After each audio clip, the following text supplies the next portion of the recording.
Kebanyakan orang Indonesia itu nyamain antara moral dan agama. Maksudnya, moral pasti agama dan agama pasti moral. Ketika orang melihat semakin marak perilaku-perilaku yang dianggap nggak bermoral atau ngelanggar moral,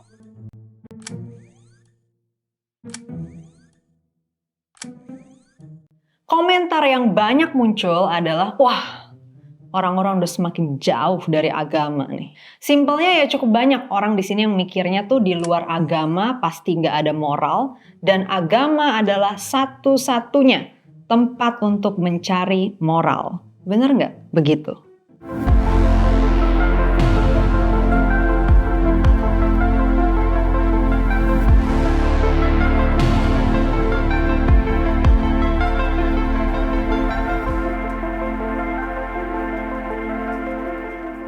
Selamat datang di rubrik Little Wisdom atau kebijaksanaan kecil. Gue nggak mau kedengeran kayak udah si paling bijak banget gitu ya.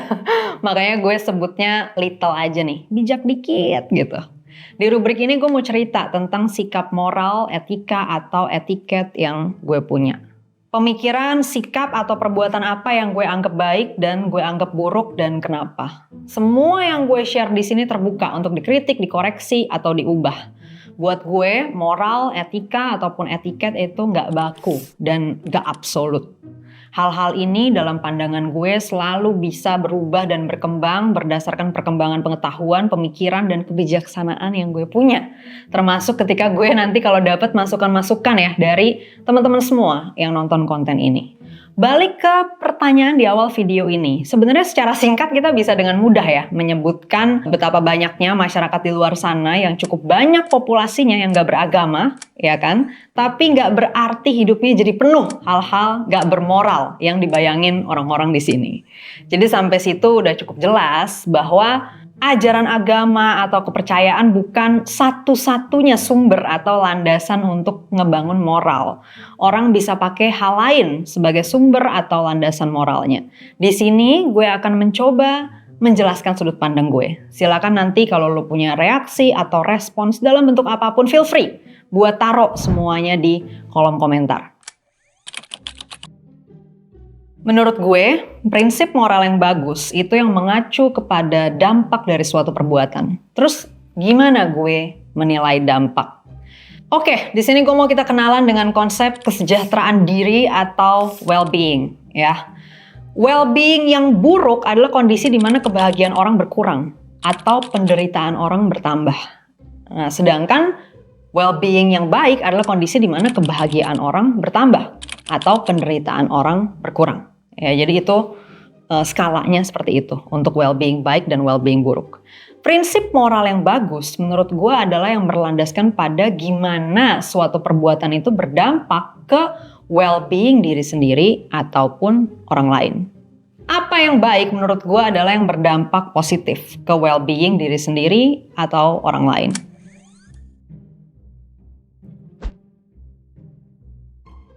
Sedangkan apa yang buruk menurut gue adalah apa yang berdampak negatif ke well-being diri sendiri atau orang lain.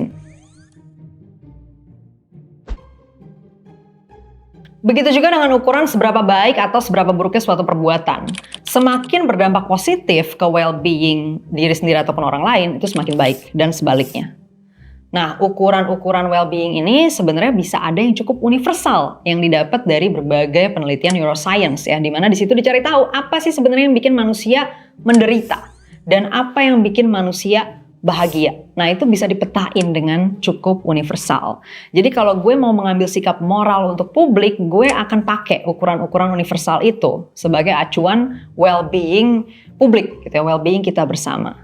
Misal untuk menilai apakah suatu kebijakan itu baik atau buruk, atau suatu aturan itu baik atau buruk, atau suatu desain tata kota itu baik atau buruk. Nah, hal-hal ini acuan well-beingnya akan gue pakai dari pengetahuan-pengetahuan yang kita dapat dari penelitian-penelitian neuroscience tadi, di mana itu harusnya bisa berlaku cukup universal sebagai acuan well-being atau kesejahteraan diri publik gitu.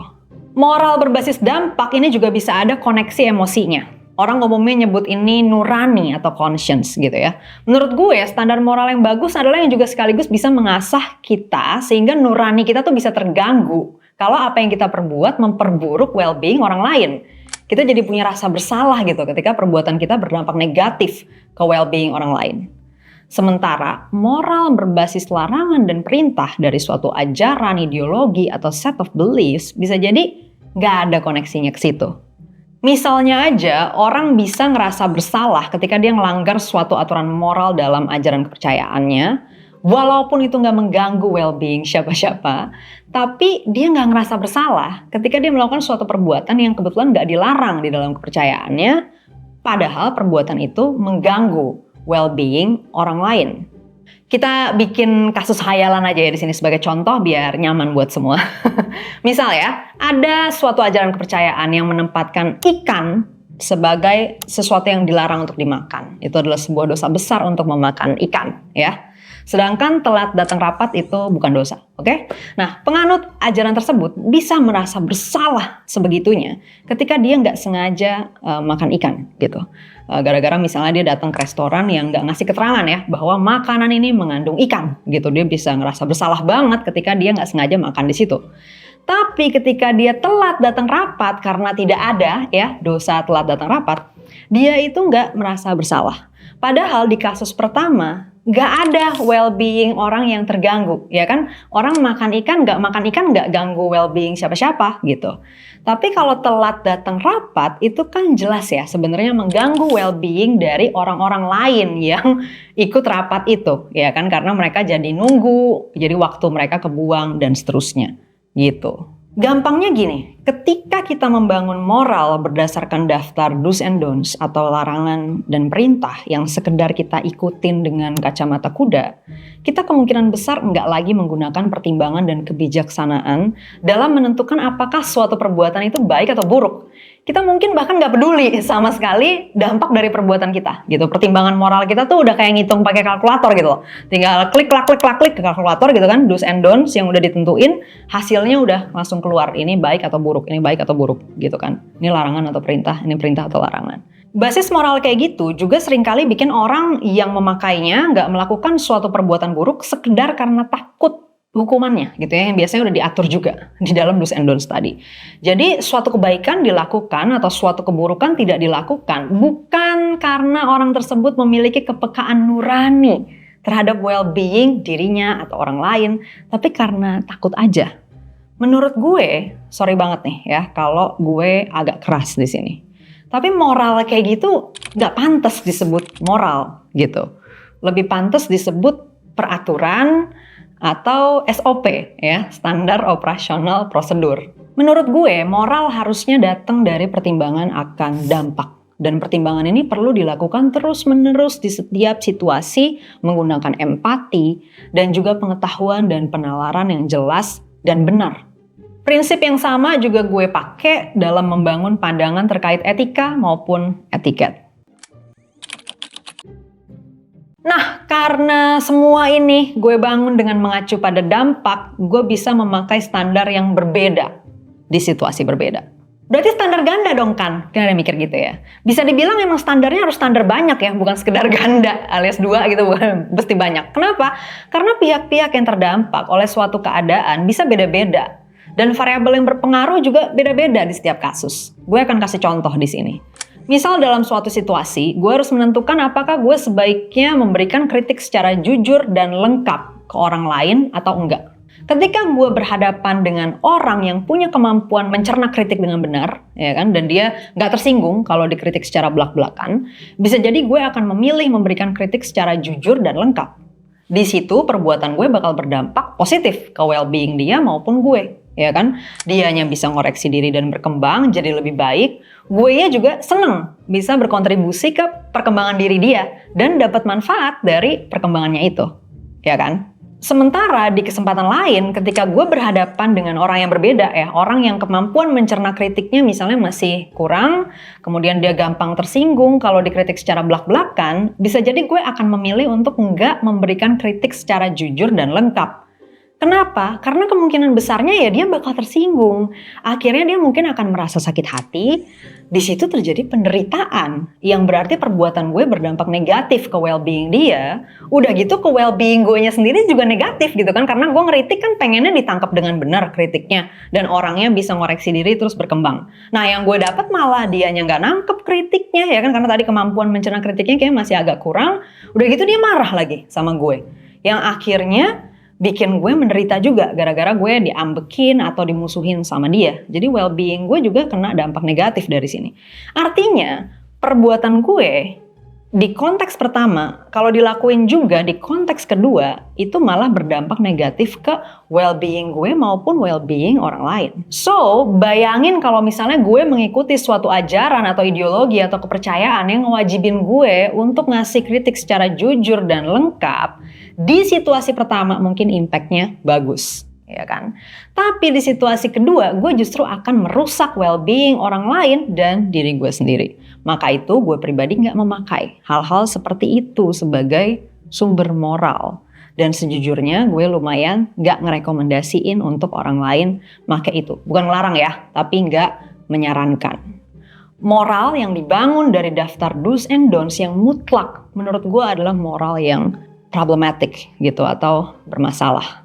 Kan gue menganut suatu ajaran kepercayaan tertentu, tapi gue setiap mau berbuat, mau bersikap, gue selalu pakai pikiran gue sendiri. Bukan sekedar ngikutin larangan perintah dalam kepercayaan gue. Kalau kayak gitu gimana kan? Berarti lu gak masuk dalam sampel yang gue maksud di sini, ya kan? Kalau lu juga mengukur perbuatan dari dampak ke well-being diri sendiri ataupun orang lain, ya lu berarti udah satu sikap sama gue dan gue udah satu sikap sama lu. Lu gak masuk dalam sampel yang gue anggap perlu dikoreksi dong, ya kan? Karena kita udah sepandangan. Ketika gue sebut ngebangun moral dari suatu ajaran atau ideologi atau kepercayaan, ya gue merujuk ke yang murni mengikuti suatu panduan, ya kan, dari apa yang dianut tadi. Bukan mengacu pada dampak dari perbuatannya ke diri sendiri ataupun orang lain. Tapi kemudian gue juga jadi ada pertanyaan sih ya. Kalau hidup lo pada akhirnya bisa mengikuti murni pikiran lo sendiri, terus bedanya apa ya antara lo dengan orang lain yang gak menganut kepercayaan apapun? Maksud gue, apa indikator konkret dari lo mengikuti suatu kepercayaan tertentu kalau pada akhirnya hidup lo tuh mengikuti pikiran lo sendiri, lo bikin judgement sendiri untuk segala sesuatu dan tidak merujuk ke ajaran apapun? Nah, di situ sih jadinya pertanyaan-pertanyaan wondering gue. Silakan coba lo jawab atau ini anggap aja PR ya dari video gue kali ini. Gue sering banget bilang di mana-mana bahwa moral orang atau kelompok orang itu bisa beda-beda.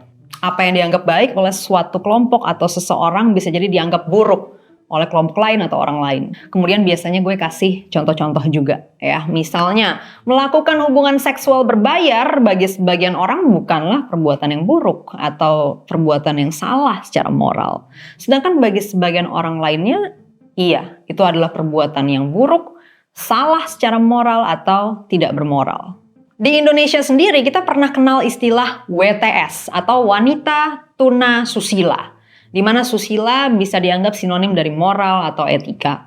Penyebutan ini menunjukkan adanya pandangan bahwa perempuan yang bekerja menjual jasa seks itu tidak punya moral atau tidak punya etika. Nah, tapi di masyarakat lain bisa jadi berbeda, ya kan? Ketika gue jelasin adanya perbedaan-perbedaan standar moral begitu, selalu aja ada komentar yang menyebut gue bingung atau gue termasuk golongan orang yang kebingungan katanya. Nah, di sini gue mau negesin bahwa ketika gue menjelaskan fakta lapangan, adanya keberagaman moral, bukan berarti gue sendiri nggak punya sikap atau prinsip moral atau etika yang gue anggap baik, yang gue dukung dan gue terapin dalam hidup ya. Jadi bukan gue juga serba kebingungan, gue ngikutin sana sini, nggak gitu ya. Jadi di situ gue cuman menjelaskan fakta lapangan aja gitu bahwa keberagaman moral itu ada. Bukan berarti gue membenarkan semua moral itu atau mendukung semua moral itu atau menerima gitu aja gitu ya semua sikap-sikap moral yang ada. Gue sendiri punya sikap soal apa yang baik dan apa yang buruk kayak yang dari tadi udah gue jabarin di sepanjang video ini. Bahkan ketika standar gue berbeda di situasi berbeda pun gue punya dasar yang jelas kenapa bisa ada perbedaan itu. Tapi kalau yang lo maksud dengan nggak bingung, itu berarti harus punya pegangan moral yang mutlak, berdasarkan suatu ajaran yang nggak bisa dikoreksi, nggak bisa diubah, dan harus diikutin plek-ketiplek di segala situasi. Ya, berarti menurut gue lebih bagus jadi orang yang bingung. Ya, bermoral buat gue berarti senantiasa menggunakan akal sehat, ilmu pengetahuan, dan kebijaksanaan untuk menentukan apa yang baik dan apa yang buruk di setiap kesempatan bersikap atau berbuat atau membuat keputusan. Gue ulang sekali lagi, di mana baik di situ mengacu pada berdampak positif ke well-being diri sendiri atau orang lain, dan buruk mengacu pada berdampak negatif ke well-being diri sendiri atau orang lain. Bernurani buat gue berarti merasa bersalah ketika perbuatan kita berdampak negatif ke well-being orang lain. Bernurani juga berarti semakin banyak pihak yang well-beingnya terdampak negatif oleh perbuatan kita, dan semakin besar dampak negatifnya, semakin besar perasaan bersalah yang kita alami. Mengenal dan memahami aturan serta disiplin menaati aturan itu, gue sebut taat aturan, bukan bermoral. Menjauhi daftar perbuatan yang dilarang dan mendekati daftar perbuatan yang diperintahkan, gue sebut patuh prosedur, bukan bernurani. Terus apakah salah kalau kita taat aturan dan patuh prosedur? Jawabannya tergantung. Tergantung isi aturan dan prosedurnya, ya kan? Ketika aturan dan prosedurnya itu emang bagus, ya sebaiknya kita taati dan patuhin dong. Contohnya, ada aturan berhenti saat lampu merah. Dengan pertimbangan akal dan pengetahuan, kita bisa simpulin bahwa kalau kita nggak berhenti saat lampu merah di perempatan, kita bisa membahayakan diri sendiri dan orang lain. Ya, kalau semuanya seenaknya jalan sendiri, bisa jadi terjadi kecelakaan di situ.